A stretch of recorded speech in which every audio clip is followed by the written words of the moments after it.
Hello, dear listener, and welcome to ThriveCast, unlocking your full potential. Your well-being is our priority, and we're here to provide you with practical, heartfelt advice on living your best life. Together, we'll explore identity, purpose, prosperity mindset, authenticity, and so much more. So grab your headphones and get ready. Your journey starts now.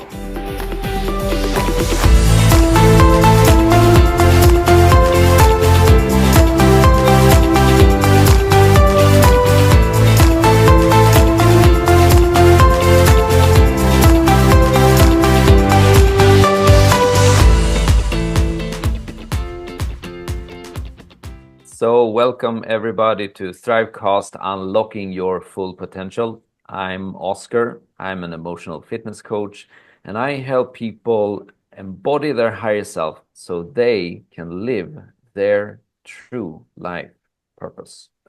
And with me today, I have Katarina Hansen Carlson. Katarina, please introduce yourself to our listeners. Thank you, Oscar. So I'm Katarina Hansen Carlson, and I'm a global entrepreneurial consultant and trainer. And today, our subject is our greatest gift. It's Christmas. And it's not Christmas for everyone, but it's a holiday for most people. So what is our greatest gift? I would say it's our divinity. And I don't mean it's anything necessarily to do with religion. Our divinity is what we are born with. So, Oscar, shall I ask you the first question or shall I ask myself the first question? Yeah, sure. You can ask me. It's going to be fascinating. Okay. Yeah. Okay. So, Oscar, what do we lose when we don't live in alignment with our authentic identity or our divinity? What do we lose? Well, we lose everything that makes us human. We lose ourselves. We lose what makes the juices of life flowing. We lose the magic in the moment. We lose, this precious now that we have. That's what we lose. And people might think it's like, well, that might be doesn't, that might not. I don't care, right? Who cares? Like, I'll just watch Netflix, or I'll just do this, or I make a little bit of more money and whatnot. But you see, the interesting thing around this is something that I learned in nonviolent communication. And we can look at it in a very, very simple structure. So you have strategies, right? Strategy is essentially what we do outside. It's like, oh, I'm just going to go get myself a new car. And when I get myself a new car, I will feel much more happy, much more alive, much more satisfied. Okay. So strategy gave us a feeling, right? So, but what is behind that feeling? Well, it's the need. So what is the need? Well, the need is appreciation. The need is harmony. The need is beauty. But you see, the problem with relying on strategies or relying on outside means or all of that is because these needs, those are the ones that are behind it all. And when you really tune into the feeling of a need, like how does the need order feel? How does the need harmony feel? How does beauty feel?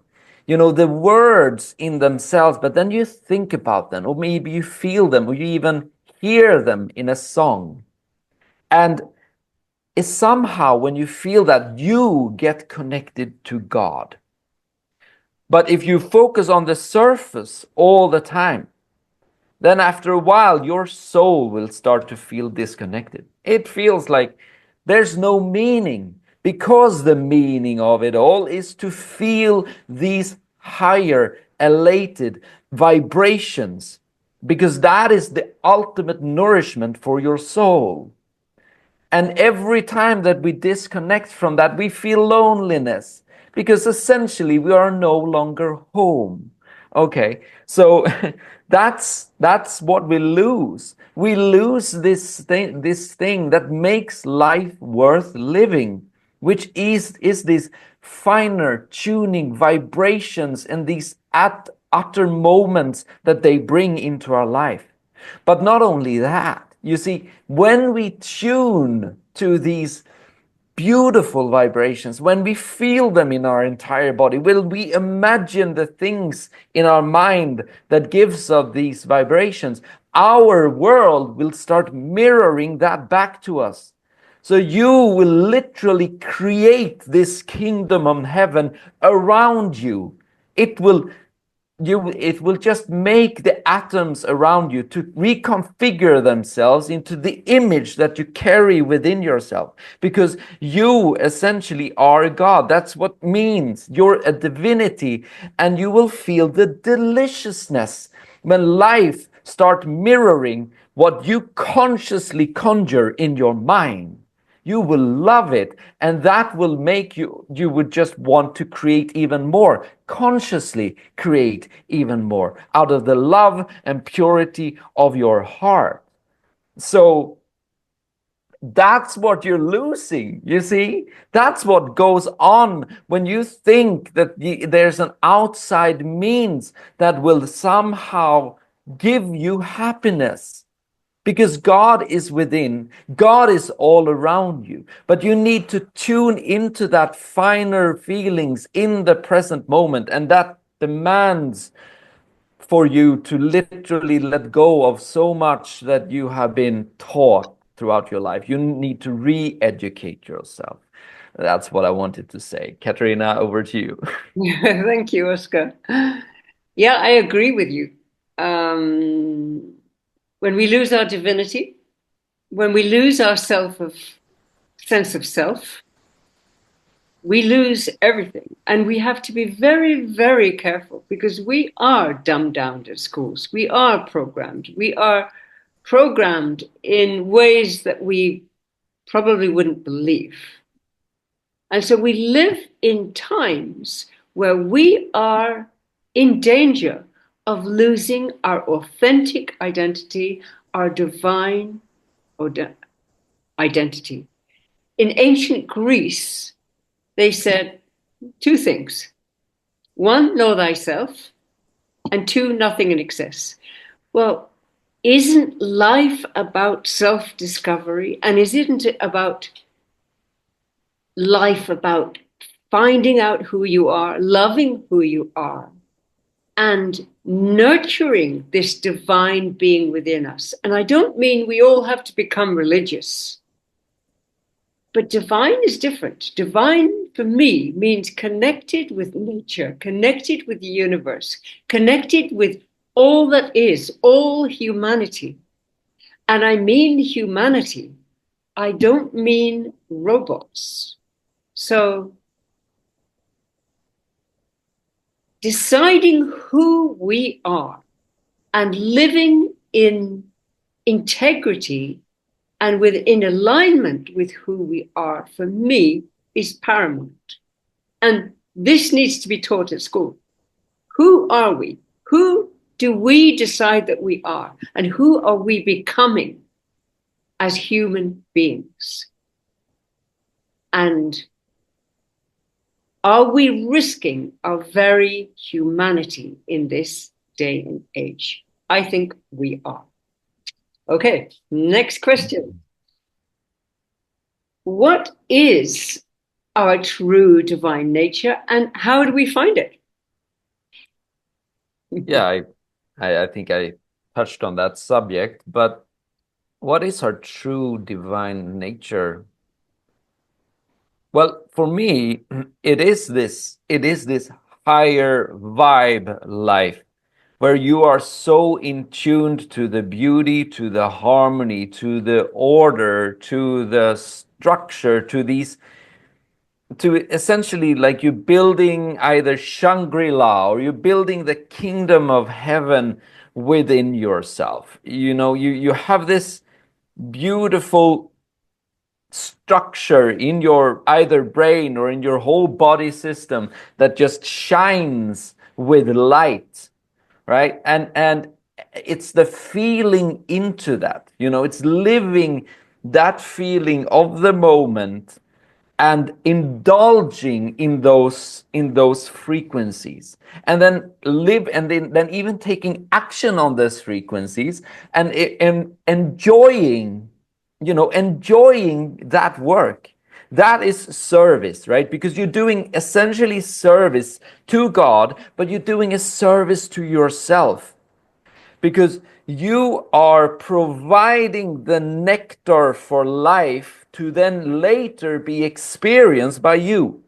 So you become the author of your own reality, but you also become the author because later you're going to be the play. You're going to be the character in it as well, right? So that's the interesting thing around this. So essentially, we are the author and we are the character living it as well. But the dangers, obviously, when we come to these places where we are leaving out our own authority, we're giving it over to someone else, right? We're providing it to a government, right? An organization that governs your mental facility, your mental capacity. You give yourself, or you give away your power, and you assume what someone else is telling you rather than you looking into what is beautiful for you, right? And that's the thing, that most of us, that are, when we are born, we're born into this persona because we are molding ourselves to fit what our parents, what society are telling us, because we are devastatingly afraid of not being loved. So we assume a shadow persona, shadow identity that keeps us safe, but also stuck. So we need to let go of it, right? We need to let go of it and dare to come out and dare to express and dare to assume this state that makes us alive and living and well and all of that. And obviously, first of all, we need to follow the pain. Right? We follow the pain to let go of what are our own ideas, what are our perceptions, what are our inner patterns, what are our saboteur strategies, what are all of these things. We need to let go of that, you see. It's like I had a friend of mine that I was speaking to, and first of all I said to him, well, imagine something new, but he couldn't even imagine something new. Why? Well, because simply he was very stuck in his whole own way of talking. So he was inspired by what I was saying, but he couldn't grasp it. Because in order to grasp it, you really need to untangle what is keeping you prison in your own mind. It won't work otherwise. And so that is what we need to do first. Entangle and then rebuild. That's what I would say. What would you say, Katarina? Well, I would say that the love that needs to be bought, or we need to do something to earn it, isn't love. So we need to get down to the nitty-gritties and start loving ourselves. Because when we love ourselves, no matter what, the good, the bad, and the ugly, then we become powerful. Because our nature, our true divine nature, is love. So when we hate ourselves, that love obviously diminishes. So self-hatred is a choice, but so is self-love. And self-love works. Self-hatred doesn't. It literally destroys us. It destroys ourselves. It destroys our minds. So no matter what you think of yourself, love yourself first, because then you become immune. Immune to what? Then you cannot be programmed by other people if you love yourself. And what is that love? It's divinity. When you love yourself just because the way you are, it sounds like a song, that is your divinity. When you love nature just because it is, not because this tree is perfect, because every single tree is different, every single branch is different. Every single person is different. Every single snowflake, and it's snowing in Sweden. Every single snowflake is different. That is divinity. That is extraordinary. Why are we not blown away by this, the significance of one snowdrop being different from its trillions and there's countless. I mean, how can you count, even a snowball? How can you count? Because divinity is endless. Our universes are endless. We have very little capacity for imagining that, but imagination again is part of our divinity, our curiosity. Look at little children who have not been interfered with, who have not been programmed. They live in absolute joy. Do they need a car or something? Well, they may think they need a car at Christmas, a toy car or whatever, and a Lamborghini later or whatever. They may think they need it, but need is a trap because it's not exactly what we want. We want to be able to love ourselves. When we love ourselves, we can find our divinity, we can be truly happy. And it's to do with spirit, it's to do with soul, it's to do with being a real human being. It's not necessarily to do with any religion, but it's to value who we are in every second of our lives. Okay, so what's the next question? Our will or God's will? Our vision or AI vision? Yeah, it's a fascinating subject nowadays, isn't it? Yes, absolutely. Well, ultimately, I will always assume that we will return to God one way or another. It will happen, but obviously, we can become delayed or whatever, right? It's and the thing is this, that a person or a human being will always feel when we're going away from God, and we will feel pain. We will feel uh, stuck. We will feel sad. We will feel all of these, depressed, because you see, essentially, pain that people think is like, oh, you cause me pain. Like we point the finger to someone, but essentially, what pain actually is that your persona, the idea you have in your mind, and what your soul knows to be true, your higher spirit or your soul, whatever it is, the part that is connected to divinity knows what is the truth. It always knows what is the truth. So every time that you think a thought that is away from the truth, and the further away from the truth of God, of divinity it is, the more pain you will feel. It's just a given. It will be that way, and you will blame it on someone else or something. But in essence, that's what it is, because that is your compass. I call it your pain compass, right? It will always point you towards God. You see, every time that your pain lessens, you get closer. And the more pleasure you feel, the closer you are. Now, the pleasures are not in superficial pleasures. It's in these elated, higher vibrational states where you literally feel at one, at peace, at love, in harmony with the beauty of life, in the moment, in here and now. Right? And so, yeah, that's God, right? That is where you're heading. But the problem with this, or if you now look at where is the world heading? Well, the problem with the ego is that it thinks it's right. And the idea around that, the problem around that, is because we have something that's called the confirmation bias. And it means that if you think that you're right, you will start creating proof in your life that you are right, because the world will start mirroring back to you what you believe.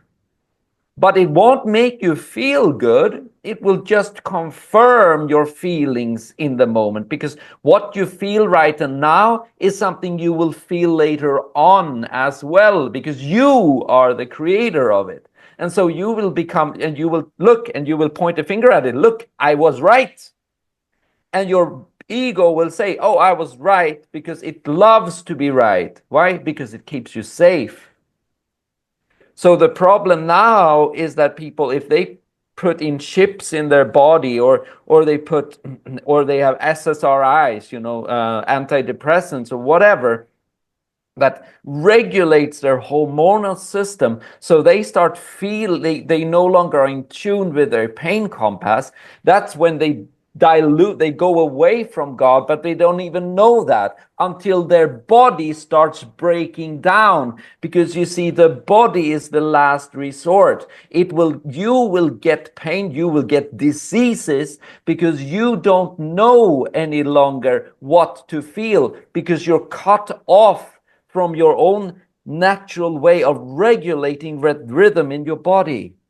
That's what happens when you give over your power to what we think would produce some type of cure inside of us.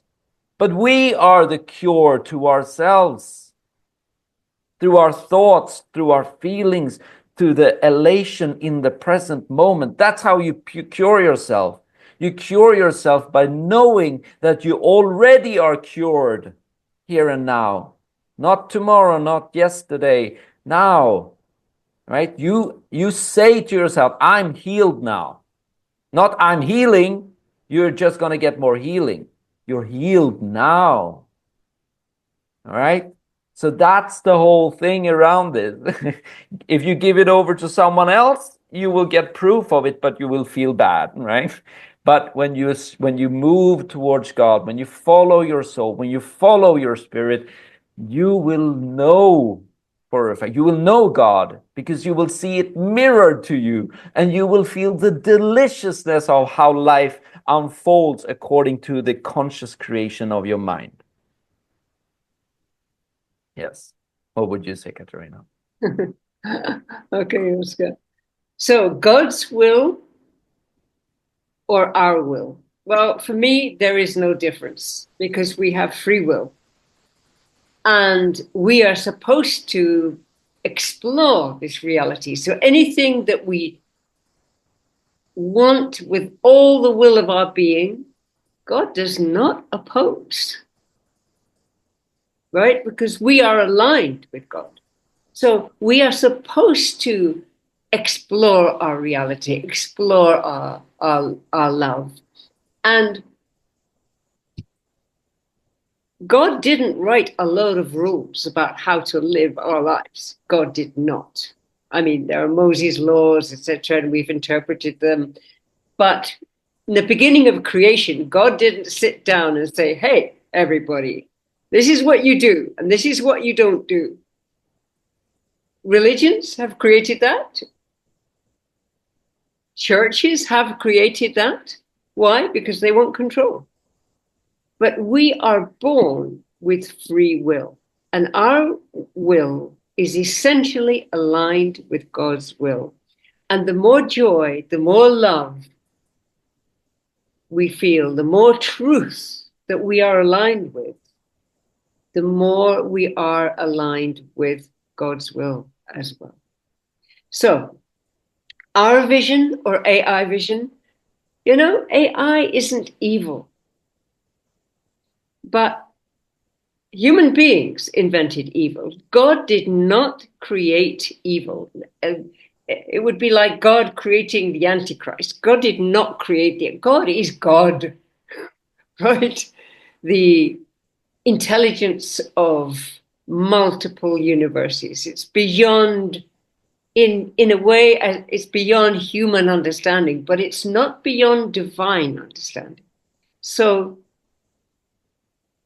if we created evil, we created AI, and we as human beings, some of us want control over other people. That is not in the divine plan. Absolutely not. But AI can be used against us. So just be careful. It can be used for us, it can be used for against us. So back to the kingdom of heaven. That's the truth. We will have the kingdom of heaven within us. We will have imagination. We will have creativity until we don't.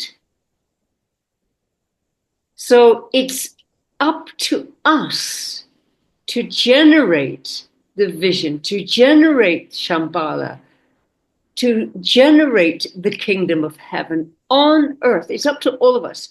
It's not about trillions of people just following the rules and a few people deciding what the rules are. We are all powerful. We are all equal. And we all have the power of vision, the power of the kingdom of heaven. And it's up to us. So I would like to say Happy Christmas, happy holidays to everybody. But I would like to say, give yourself the greatest gift this Christmas, which is divinity. Your love, your self-love, your divinity. So thank you, Oscar. Do you have more to add to that?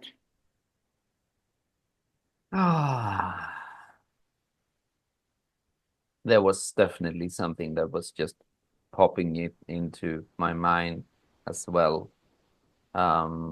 Yeah, what you said there about AI, how it can be used and how it cannot, how it can be used against us, and how it can be used for us.